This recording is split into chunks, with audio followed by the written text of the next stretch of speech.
मुश्किलों से भाग जाना आसान होता है। हर पहलू जिंदगी का एक इम्तिहान होता है। डरने वालों को मिलता नहीं कुछ इस जिंदगी में, और लड़ने वालों के कदमों में ये चाहा होता है, और लड़ने वालों के कदमों में ये चाहा होता है।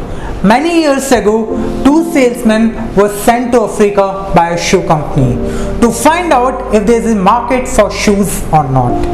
The first salesman came back and reported to his manager, there is no market here. Nobody wears shoes. And the second salesman came back and reported to his manager, there is a huge market there. Nobody wears shoes. The statement was same. You can look at the same situation in two different ways, positive or negative.